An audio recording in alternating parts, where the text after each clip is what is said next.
单起手, single hand sticking hands, when you're not turning the horse and you want to take the Tansuw and run it out. The first thing you have to remember is your motivation. Both of our motivations is to go through the center and attack. At the same time, that accomplishes the effect of covering. With his Fuksal, he's on the outside, top hand. That means his elbow, as a rule of thumb, generally has to be inside. We call that 埋踭. Because I'm on the inside, I generally want to have the elbow outside.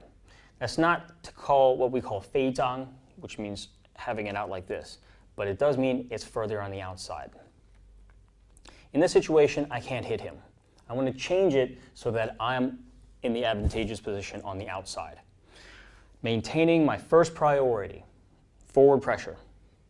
I carry the hand out, still pointed forward, but I've carried his hand out. With his hand here, it's of no use.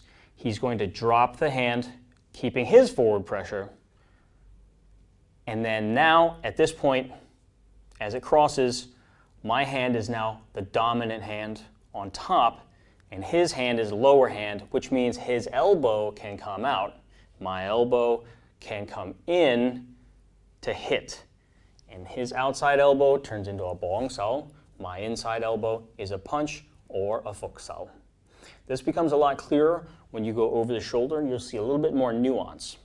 The first thing I want to point out for the Tansuw is the elbow position. For the upper outside hand, the elbow is in.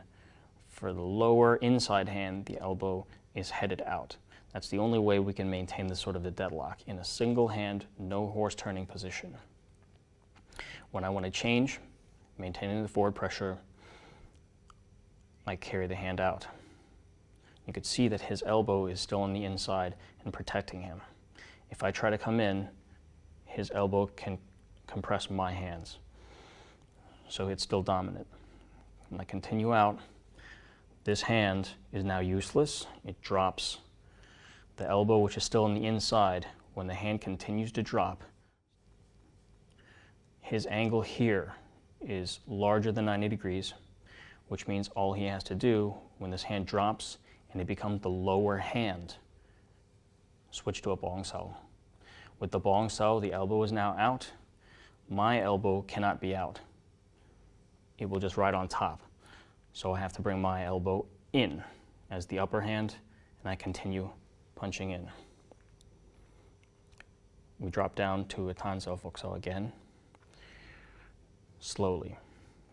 Once again, this elbow is now in, that elbow is not out. When he carries my hand out, maintaining that forward push, my hand is useless, it drops. This angle remains large until he's now in the dominant hand. He's now obviously clear to hit. When he starts to hit, my elbow can come out, can take the shape of the 綁手.